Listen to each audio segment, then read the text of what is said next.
भगवान शंकर जी दिगंबर अवतार धारण किए गए उन दोनों भवानी और शंकर भगवान को हम हाथ जोड़ करके नमस्कार करते हैं, प्रणाम करते हैं। भगवान कहते हैं कि कैलाश पर्वत के सुंदर शिखर पर माता पार्वती जी ने एक समय श्री महादेव जी से पूछा कि हे महादेव जी, हे महेश्वर, मुझसे आप कोई वह वार्तालाप चाहिए, कौन सी कोई गुप्त से गुप्त जो आज तक आपने किसी से नहीं कही। भगवान से पार्वती जी कह रही है जो सबके लिए सब धर्मों में सरल भी हो और मान फल देना भी हो और श्रेष्ठ भी हो, अच्छा भी। हे नाथ, हे प्रभु, आप नाम लिख लो ना, नहीं नाम लेना भी। पार्वती जी क्या कह रही, हे नाथ, अपने स्वामी को कह रही है कि हे नाथ, यदि आप भली भांति अवश्य हैं तो आप मुझे उसे मेरे सम्मुख प्रकट कीजिए जो आज तक तुमने किसी सामने नहीं कहा, बताया। हे जगन्नाथ, आप आदि मध्य और अंत रहित में, आपका कोई पार नहीं है, आपकी माया का कोई भी पार नहीं है। आप निर्गुण और स्वरूप और सृष्टि के रचयिता हो प्रभु। हे दीनदयाल, मैं तो आपको साक्षात अनुभव प्रणाम करती हूँ। आपको मैंने किस भांति और कैसे और कौन से रूप में आपको मैंने प्राप्त किया है, भगवान से कह रहे मेरे को बताओ, मेरे को कुछ पता नहीं है।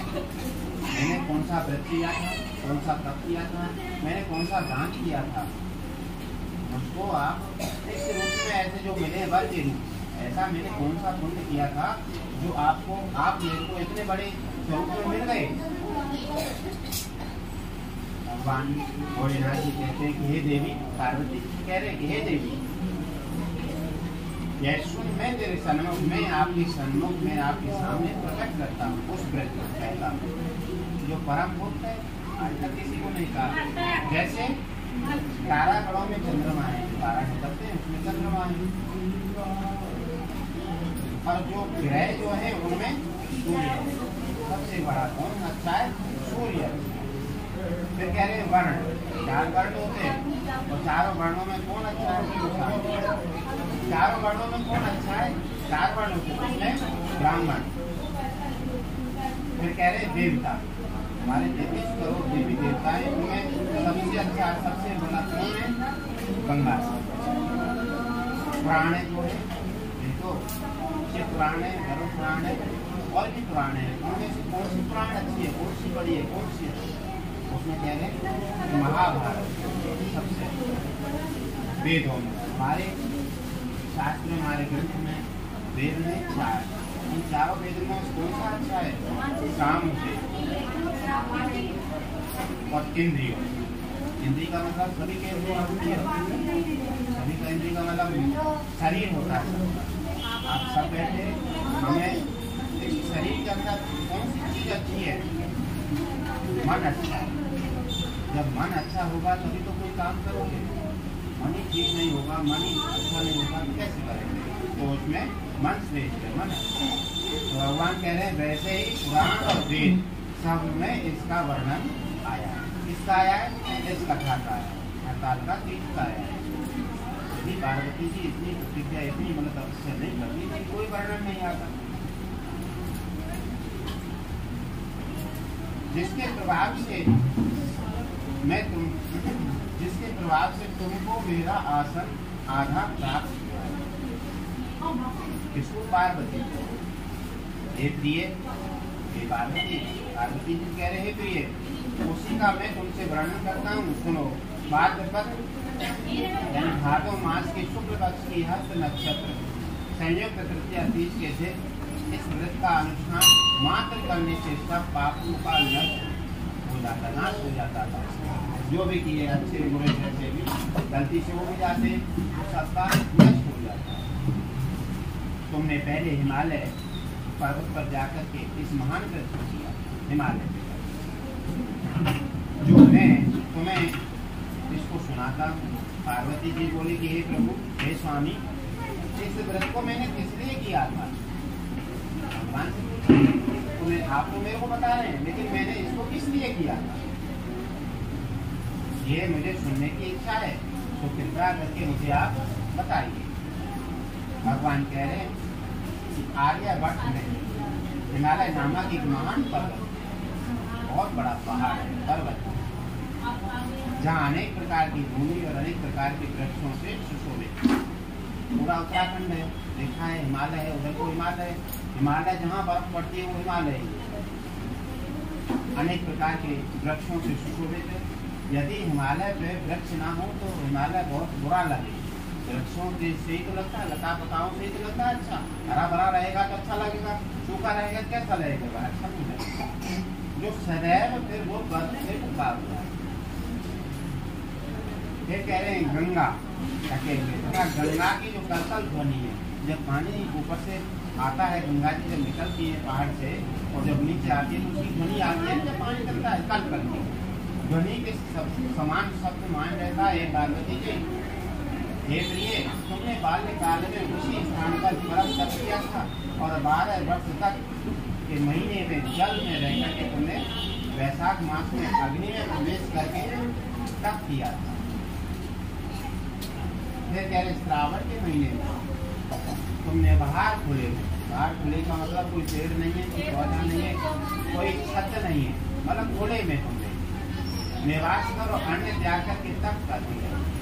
तुम्हारे उस कष्ट को देख करके तुम्हारे पिताजी को बड़ी चिंता हो जाती है। सबको वे चिंता को रोकर के सोचने लगे, कहने लगे कि मैं अपनी इस कन्या को और किसको वर करूं, किससे शादी करूं, पता नहीं कैसा वर मिले मेरे को। ऐसा होता है बोली कि उसमें अच्छा मिले बुरा मिले, कैसा मिले, अच्छा मिलना चाहिए। ये हिमालय सोच रहे अपने, और सोचते सोचते भगवान की कृपा हो रही है, भगवान भी देख रहे हैं और भगवान की ये सब लीला है। इस अवसर पर देवलोक से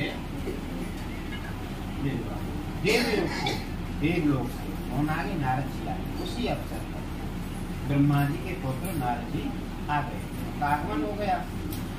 देवर्षि नारद जी ने तुम शैलपुत्री को देखा, पार्वती जी को देखा, तो तुम्हारे पिता हिमालय ने देवर्षि नारद जी को अर्घ और आसन देकर तो उनका सम्मान किया और आसन पर बिठाए और कहा कि हे मुनीश्वर, आपने यहाँ तक आने का कष्ट कैसे किया, कहिए क्या आज्ञा है। नारद जी से कह रहे, हिमालय पूछ रहे, देखो जब भी कोई अपना सहेली मिले, कोई दोस्त मिले, कोई भी नाते रिश्तेदार आता है तो उसका सम्मान करते हैं ना। ऐसे ही हिमालय ने नारद जी का सम्मान किया। नारद जी बोले कि गिरिराज, मैं भगवान श्री विष्णु जी का भेजा हुआ आया, भगवान ने ही भेजा हुआ। क्यों भेजे हो भैया, क्या कारण? नारद जी पूछ रहे हैं, कोई बात है, मेरे से कोई कमी की गलती हो गई है कि भगवान ने तुम मेरे यहाँ भेजे हो? अरे नहीं, आज कोई आपसे मतलब कमी होगी तो फिर कैसे, तो तुम मेरी बात सुनो। आज भी कह रहे तुम मेरी बात सुनो, आप अपनी कन्या को उत्तम वर को देना चाहते हैं ना? हाँ, देना चाहता हूँ। तो ऐसा वर कौन है? नारद जी कह रहे हैं कि ब्रह्मा जी और इंद्र और शिव आदि देवताओं में विष्णु भगवान के समान कोई भी नहीं है। फिर क्या करूं बताओ, विष्णु जी को ही दूं? हाँ, इसलिए मेरे मत के अनुसार अपनी कन्या का दान भगवान विष्णु जी को ही दे। हिमालय बोले, यदि भगवान वासुदेव का है, भगवान वासुदेव स्वयं ही कन्या को ग्रहण करना चाहते मेरी को, तो इससे कार्य के लिए ही आपको भगवान ने भेजा है, आगमन हुआ है। तो इससे बड़ी गौरव की बात है, ये तो बहुत ही अच्छी सौभाग्य की बात है। तो मैं तो भगवान विष्णु जी को ही अपनी कन्या को दूंगा, वरण करूंगा। हिमालय का यह आश्वासन सुनते ही देवर्षि नारद जी और आकाश में अंतर्ध्यान हो गए और शंख चक्र गदा पद्म एवं पीताम्बरधारी भगवान श्री विष्णु जी के पास में पहुंच गए। वहाँ पे समाचार दे रहे हैं। नारद जी ने हाथ जोड़ करके भगवान श्री विष्णु जी को नमस्कार किया, साक्षात प्रणाम किया और कहा कि हे प्रभु, आपका विवाह कार्य निश्चित हो गया है। क्या हो गया भैया यहाँ पे? नहीं तो इसको वैसे कुछ पहना के आती तो इस पोते को कूड़े में डाल देना। विवाह कार्य निश्चित हो गया है। इधर हिमालय ने पार्वती जी से चिंता पूर्वक कहा कि मैंने तुमको वर्णध्वज भगवान श्री विष्णु जी को अर्पण चिंता किया। हिमालय ने अपनी बेटी पुत्री पार्वती जी से कह दिया है और सुना हिमालय को पता नहीं है। आपको पिताजी के इन वचनों को सुन करके, इन बातों को सुन करके पार्वती जी को बड़ा धक्का लगा, बड़ा बुरा लगा। पार्वती जी को गुस्सा आ गया। पिताजी से कुछ नहीं बोली, बिना बोले ही और अपनी सहेली के घर में चली गई और सहेली के घर जाकर के बड़ा रुदन कर दिया। रुदन का मतलब रोने लगी, चिल्लाने लगी, विलाप करने लगी। उसकी सखी कहने लगी कि मुझे पार्वती इतनी बोले जाने से इतना शर्म लगे, तो तुमको क्या कष्ट हुआ है, क्या बात हो गई, तेरे मन में क्या है?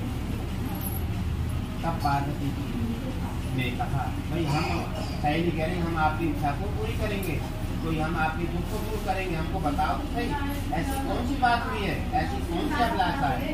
पार्वती जी बोली कि सखी, मेरी जो मन की अभिलाषा है वो मैं तुमको सुना दी। मैं श्री महादेव जी को वरण करना चाहती हूँ, मैं उनको अपने पति मानना चाहती हूँ, लेकिन मेरे इस कार्य को मेरे पिताजी ने बिगाड़ना चाहा है, इसलिए मैं निसंदेह इस शरीर का त्याग कर दूंगी। यदि मेरे महादेव जी पति नहीं होंगे और पिताजी मेरे को दूसरे के लिए बात करेंगे, वो करेंगे, दान करेंगे, तो मैं नहीं बदल सकता, मैं तो अपना जीवन त्याग दूंगी।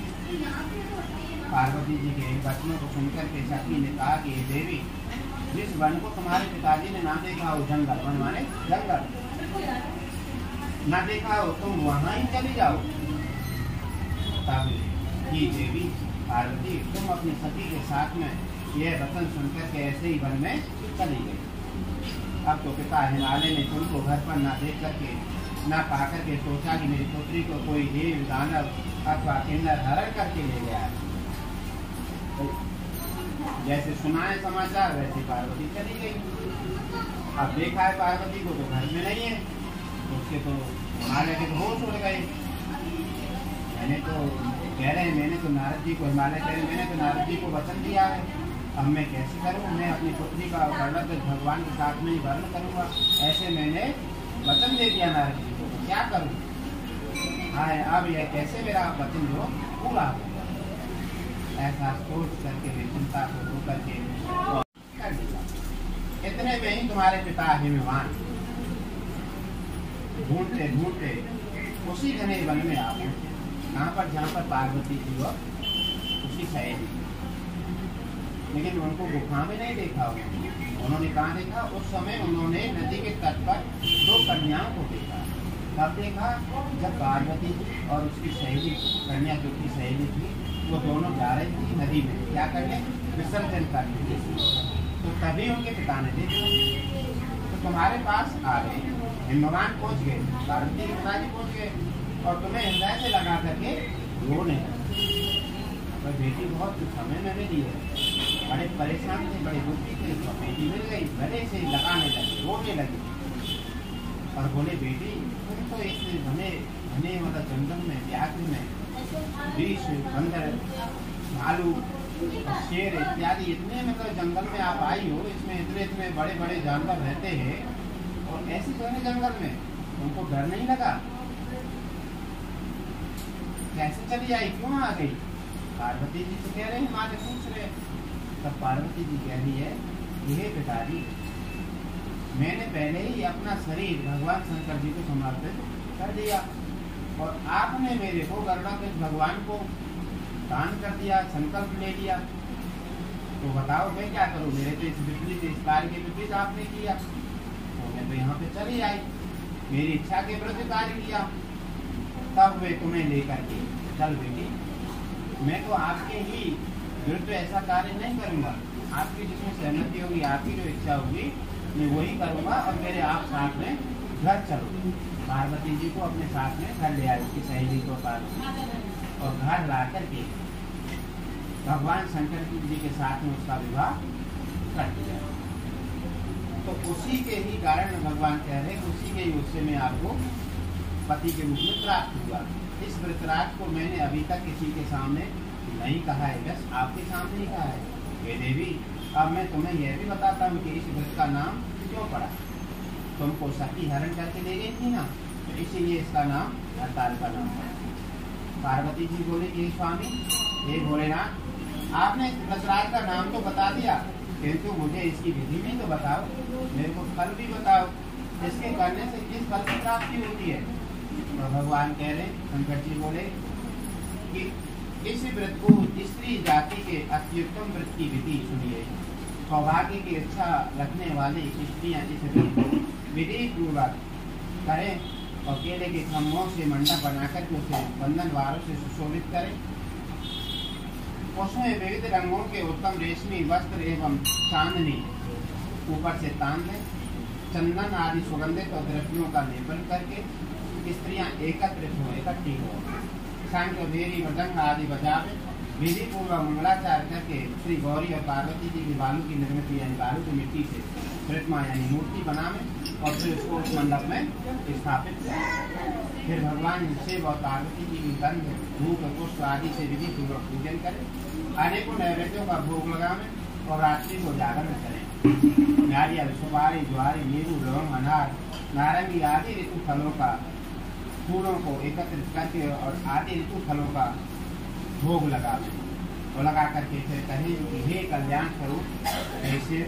ऐसे भगवान से संकल्प करें, भगवान की पूजा करें, ध्यान करें, और बोले कि हे कल्याण स्वरूप से, हे मंगल रूप से, हे मंगल रूप महेश्वरी, हे शिवे, सब कामना को देने वाली हो तुम, कल्याण रूप तुम्हें हम बारंबार हाथ जोड़ करके नमस्कार करते हैं। कल्याण स्वरूप माता पार्वती, हम तुम्हें नमस्कार करते हैं। भगवान शंकर जी को हम सदैव ही नमस्कार करते हैं। हे ब्रह्म रूपिणी, जगत का पालन धारण करने वाली, पालन करने वाली, हे माँ, हे जगत जननी, हे अंतर्यामी, आपको हम हाथ जोड़ करके साक्षात दंडवत प्रणाम करते हैं। हे सिंहवाहिनी, मैं सांसारिक भय से व्याकुल हूँ, तो मेरी रक्षा करो। हे महेश्वरी, मैंने इस अभिलाषा से आपका पूजन किया है। हे पार्वती माता, आप मेरे ऊपर हमेशा ही सदा ही प्रसन्न होकर के मुझे सुखपूर्वक और सौभाग्य प्रदान कीजिए। इस प्रकार के शब्दों द्वारा उमा सहित शंकर भगवान जी का पूजन करें, पार्वती जी और शंकर जी का पूजन करें। फिर विधि पूर्वक कथानुसार गौ, वस्त्र, आभूषण, दक्षिणा आदि ब्राह्मणों को दान करें। इस प्रकार से व्रत करने वाले के सब पाप नष्ट हो जाते हैं। बोली शंकर भगवान की, पार्वती माता की हो गई।